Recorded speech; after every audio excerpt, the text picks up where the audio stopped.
Hello बच्चों।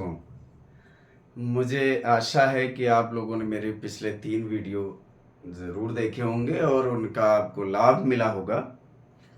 उसी कड़ी में आज उत्तर प्रदेश एनएमएमएस परीक्षा 2026-27 के लिए मैं अपना चौथा वीडियो आपके सामने रिकॉर्ड कर रहा हूँ। और इसमें अब पिछला जहाँ पर हम लोगों ने ख़त्म किया था वर्ड एनोलॉजी, उसी से आगे हम बढ़ते हैं और आज वर्ड एनालॉजी के कुछ प्रश्न करने के बाद हम लोग नंबर एनालॉजी पर आएंगे। तो इसी क्रम में शुरू करते हैं अपना चौथा वीडियो।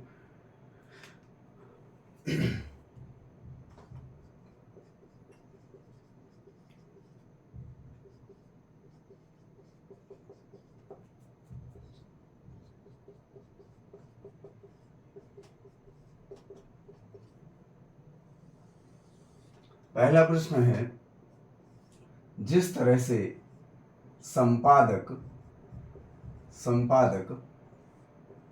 पत्रिका का संपादन करता है, उसी तरह से ये क्वेश्चन थोड़ा सा दोनों बातें आपको बतानी है कि उसी तरह से निम्न में से कौन सा जोड़ा यहाँ पर सही रहेगा। और जिसका पहला ऑप्शन है पाठ लेखक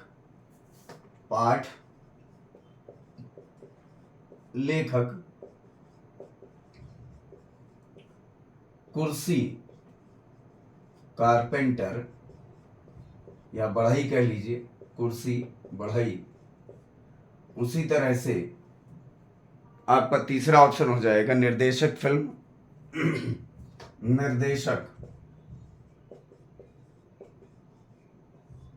फिल्म। चौथा ऑप्शन हो जाएगा माली बागवानी।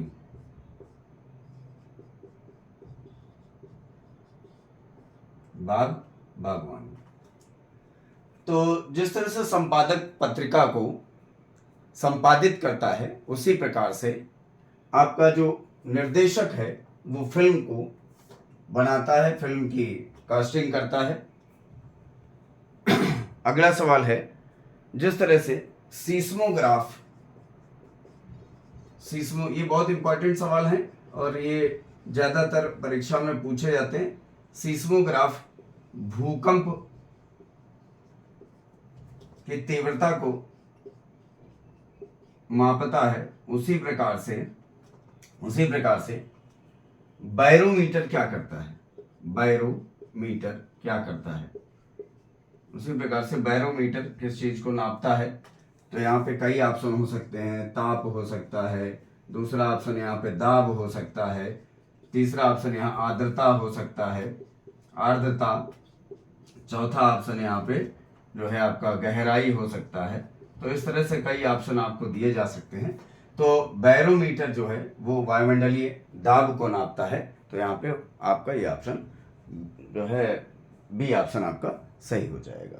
अगला है क्रिकेट खेलने के लिए, क्रिकेट से संबंधित सवाल है कि क्रिकेट खेलने के लिए जिस तरह से पिच होती है, उसी तरह से बैडमिंटन के लिए जहां खेला जाता है जिस जमीन पर, उसको क्या कहते हैं? तो कई ऑप्शन हो सकते हैं यहाँ पर। जैसे पहला ऑप्शन आपको हो सकता है कि रिंग हो सकता है, दूसरा कोर्ट हो सकता है, फील्ड हो सकता है, ट्रैक हो सकता है। तो रिंग, कोर्ट, ट्रैक और फील्ड। तो आपको पता लग गया होगा कि फील्ड जो है इसका सही उत्तर है। इसी तरह से हिंदी में भी आपके हिंदी भाषा से जुड़े हुए कई प्रश्न बनाए जा सकते हैं। जैसे प्राचीन का संबंध जिस तरह से नवीन से है, उसी तरह से आरंभ का संबंध किससे है? तो कई ऑप्शन आपको देखने को मिल सकते हैं आरंभ के संदर्भ में। प्रथम मिल सकता है, अंत मिल सकता है, कार्य मिल सकता है। तो प्रथम, अंत, कार्य,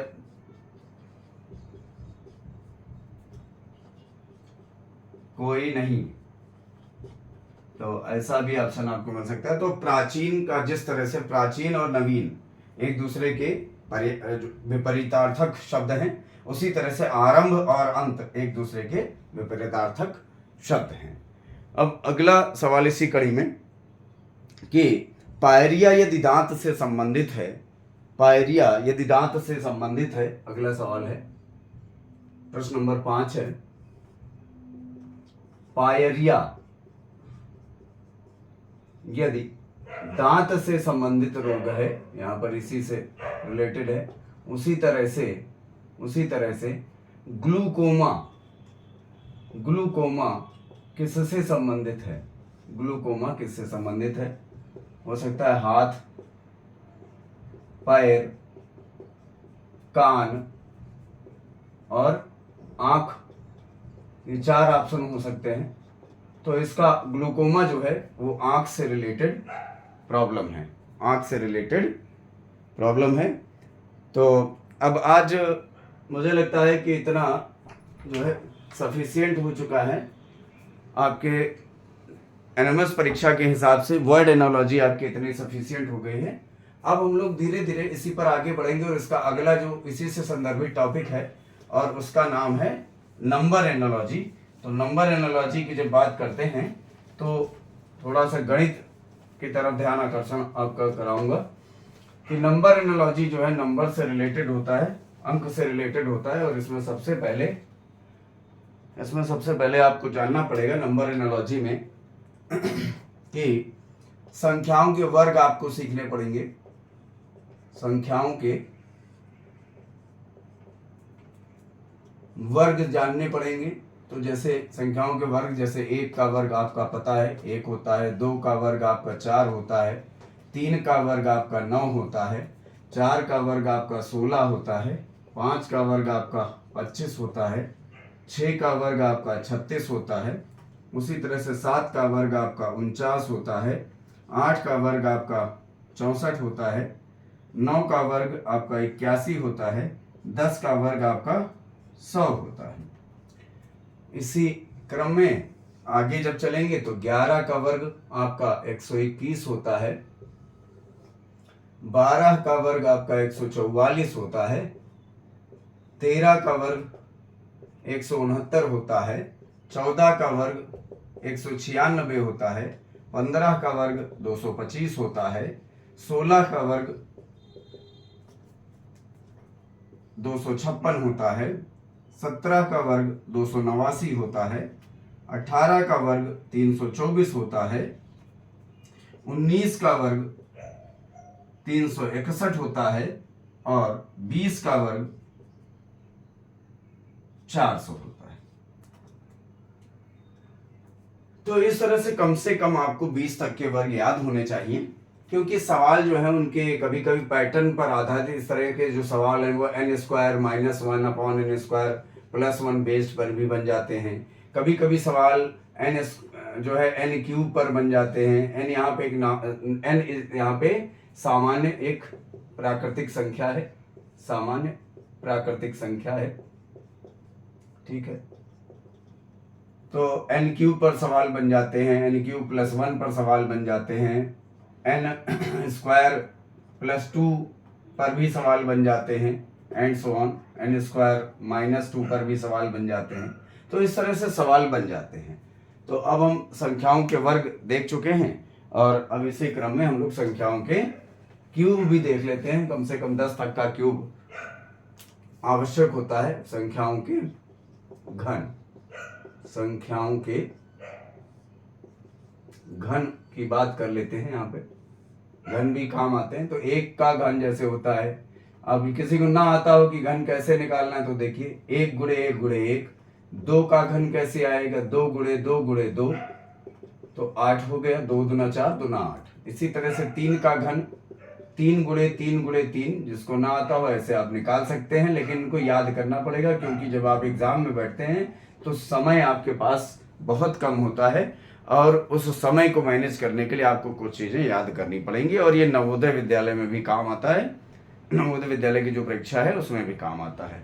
अभी इसके बाद हम लोग नवोदय विद्यालय के जो है गणित के कुछ चैप्टर्स को कंटिन्यूएशन में लाएंगे, लेकिन पहले धीरे धीरे एनएमएस की जो है तैयारी हम लोग कर रहे थे, तो एनएमएस के हिसाब से अभी हम लोग चल रहे हैं। 4 का अगर देखेंगे तो 4 का जो घन होगा 4 चौको 16 चौको 64 होता है। 5 की जब बात करेंगे तो 5 का घन 5 गुणे 5 गुणे 5 125 आएगा जब आप करेंगे तो। 6 का घन आएगा 216, 6 गुणे 6 गुणे 6 216 आएगा। 7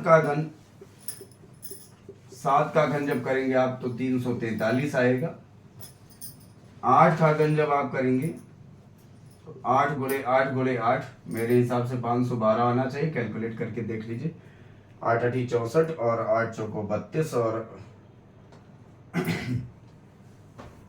8 हाँ सही है, बिल्कुल है। 9 का जो वर्ग आएगा, 9 का जो घन आएगा 9 इंटू 9 इंटू 9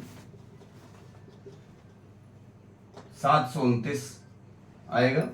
इसी तरह से 10 का जो घन आएगा वो 10 गुणे 10 गुणे 10 मीन्स 1000 आएगा। तो इस तरह से आपको इतना कम से कम इतना जो है आपको याद होना चाहिए। तो इसके आधार पर हम लोग जो है आगे सवाल जो है देखते हैं कि किस तरह के सवाल संख्याओं से रिलेटेड बनाए जाते हैं, न्यूमेरिक वैल्यू से रिलेटेड बनाए जाते हैं। तो जैसे पहला बहुत छोटा सा सवाल है जिसमें आपको कॉन्सेप्ट लगाना पड़ेगा। जरूरी नहीं है कि संख्याओं के वर्ग जो है संख्याओं के वर्ग से ही बने। संख्याओं पर आधारित सवाल बनता है तो उसमें कॉन्सेप्ट आपको देखना होता है कि क्या कॉन्सेप्ट लगाया गया है, उस कॉन्सेप्ट को आगे जो है अगले पेयर में लगाना होता है कि पहले पेयर में क्या लगाया गया। कभी कभी दूसरा पेयर जो है दे देते हैं, पहला पूछ लेते हैं, ऐसा भी किया जा सकता है। जैसे मान लीजिए मैं कह दूं कि यहाँ पर दे दिया आपको, ये ऐसे दे दिया आपको, अब 17 दे दिया और यहाँ पर आपको दे दिया 170 रिलेशन दे दिया। आप बताइए यहाँ पर 110 दिया हुआ है तो यहाँ आप क्या भरोगे, आप खुद ही देखो। तो अब की बार आपको पीछे से रिलेशन देखना पड़ेगा, और उसके हिसाब से आगे का रिलेशन फाइंड आउट करना पड़ेगा, ज्ञात करना पड़ेगा। जैसे यहाँ पर 10 दे दे, दूसरा ऑप्शन 11 दे दे, तीसरा ऑप्शन 12 दे दे, चौथा ऑप्शन आपको 13 दे दे। तो यहाँ पर देखिए पीछे, चूंकि आपको आगे का बताना है तो पीछे का नंबर आपको देखना पड़ेगा कि इनमें आपस में क्या संबंध है। तो जैसे ही आप देखेंगे कि संबंध की बात करेंगे तो देखेंगे कि 17 का 10 गुना है, 17 का 10 गुना है। 17 का 10 गुना आपको देख रहे हैं कि 170 है, इसका मतलब 110 जो है किसी संख्या का 10 गुना है। तो 110 किस संख्या का 10 गुना है ये आपको देखना पड़ेगा। 110 किस संख्या का 10 गुना है, 110 जो है 11 का 10 गुना है। तो इस वजह से आपका जो उत्तर हो जाएगा ये दूसरा उत्तर यहाँ पर आपका सही हो जाएगा। मेरी समझ से आप बच्चे आप समझ रहे होंगे, आपको मैंने पूरा बोल कर बता दिया है। अगला सवाल है, जैसे मान लीजिए ये कुछ ऐसे दे दे,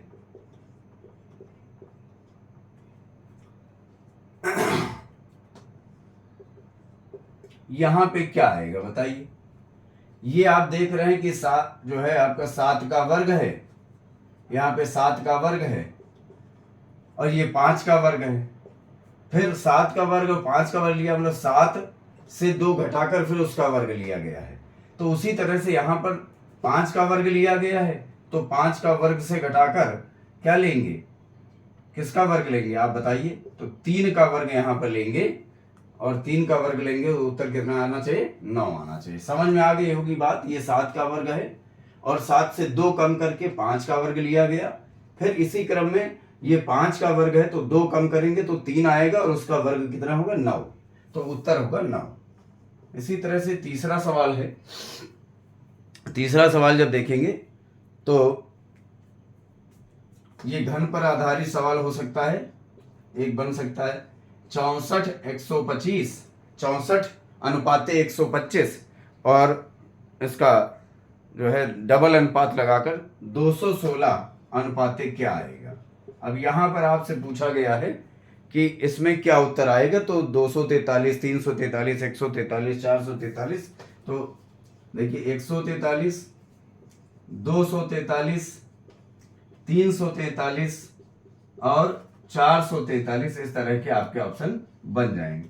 तो देखेंगे आप कि ये 4 का वर्ग है, ये 5 का ये 4 का घन है, ये 5 का घन है, ये 6 का घन है, तो यहाँ पर 7 का घन आएगा। और 7 का घन क्या होता है 7 का घन क्या होता है, जैसा आपने देखा कि 4 का घन 64, 5 का घन 125 है, उसी तरह से 6 का घन आपने देखा 216, तो 7 का घन क्या आएगा बताइए 343, क्या आएगा 343।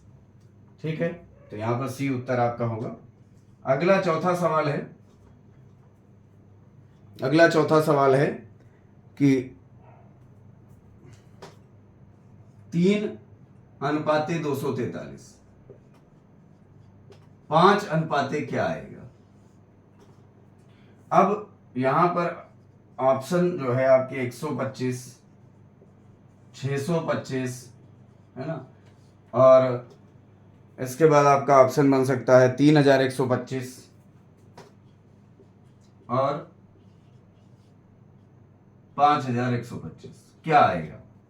तो जैसा कि उत्तर की व्याख्या जब करेंगे यहां पर, तो देखिए जैसा कि ये जो 3 से 343 है कैसे आया, 3 गुणे 3 9, 3 27, 3 81, 3 243, मतलब कि ये 3 की घात 5 है, 3 की घात 5 किया गया है। तो इसी तरह से आप 5 की घात 5 करेंगे तो आपको उत्तर आएगा। देख लेते हैं 5 की घात 5 करने पर, तो 5 गुणे 5 गुणे 5 गुणे 5 गुणे 5 जब आप करेंगे तो देखिए 5 गुणे 5 25, 25 पंचे 125, 125 पंचे 625 और 625 पंचे हो जाएगा 3125। तो इस प्रकार से उत्तर हो जाएगा सी, उत्तर हो जाएगा सी। आशा करता हूं कि आप सभी को समझ में आ रहा होगा। और इसी तरह से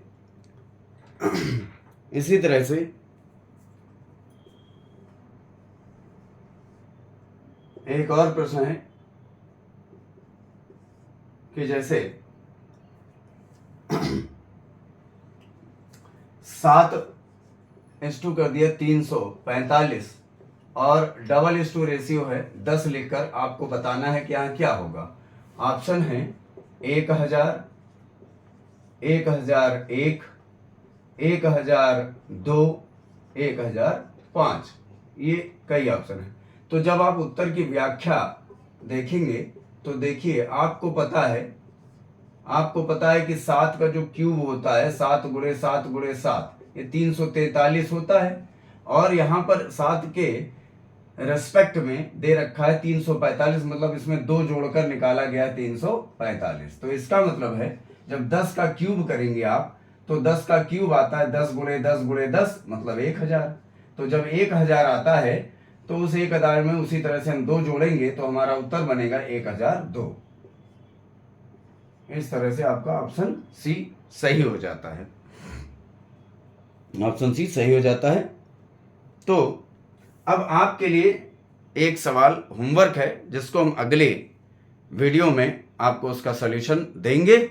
और सवाल है कि अगर 10:91 दिया है तो डबल रेशियो 9 क्या आएगा। और इसके ऑप्शन कुछ इस तरह से हैं 69, 72, 89, 97, 69, 72, 89 और 97। आपको ये क्वेश्चन आपको होमवर्क में दिया जाता है और जिसका डिस्क्रिप्शन अगले वीडियो में आपको दिया जाएगा। तो बच्चों, मैंने आज आपको वर्ड एनालॉजी से अगले टॉपिक नंबर एनालॉजी पर मैं आपको लेकर आया हूँ। मैं आपको बताया कि नंबर एनालॉजी के सवाल किस तरह से किए जाते हैं, किस तरह से पुटअप होते हैं, सीरीज नंबर सीरीज भी पूछी जाती है कभी कभी, तो इसी में हम लोग अभी सीरीज में भी चलेंगे। उसमें क्या होता है कि कुछ नंबर छोड़कर आगे कुछ नंबर छोड़कर इस तरह से एक सीरीज बनाई जाती है। तो सीरीज जब पढ़ाऊंगा तो सीरीज के भी क्वेश्चन आपको कराऊंगा। और अगर आपको ये वीडियो अच्छा लगा हो तो हमारे चैनल को लाइक और सब्सक्राइब करें और उन लोगों तक जरूर पहुंचाएं जो जिनकी ये आवश्यकता है। क्योंकि मैंने बार बार बोला है अपने वीडियोस में कि बड़े स्कूल के बच्चे और बड़े घर के बच्चों को पढ़ाने के लिए तो टीचर्स मिल जाते हैं, कोचिंगें मिल जाती हैं, परंतु उत्तर प्रदेश बेसिक शिक्षा में पढ़ रहे बच्चों के लिए कोई व्यवस्था विद्यालय छोड़कर कहीं और नहीं हो पाती। उनको कहीं कोई ट्यूशन की व्यवस्था इसलिए नहीं हो पाती है क्योंकि उनके घरों में इतना ज़्यादा ना पैसा होता है, ना लोग इतना जागरूक होते हैं कि अपने बच्चों के बारे में कुछ सोच सके। तो उत्तर प्रदेश सरकार की एक जो एनएमएस परीक्षा की मुहिम है, बच्चों को कक्षा 9 से 12 तक 1,000 रुपये प्रति माह के हिसाब से 4 साल में 48,000 रुपये का लाभ दिया जाता है। तो इससे बच्चा अपने आप को पढ़ने में औरों से आगे उस पैसे का इस्तेमाल कर सकता है और उसकी जो है मदद होती है। तो सरकार की इस मुहिम को मैं अपने इस वीडियो के माध्यम से आगे बढ़ाना चाहता हूँ और आपसे आग्रह करता हूँ जितने भी व्यूअर्स हैं कि सरकार की इस मुहिम को भी जो है आगे बढ़ाएं और वीडियो अगर पसंद आए तो लाइक और सब्सक्राइब करो, दूसरों को भी भेजें। धन्यवाद।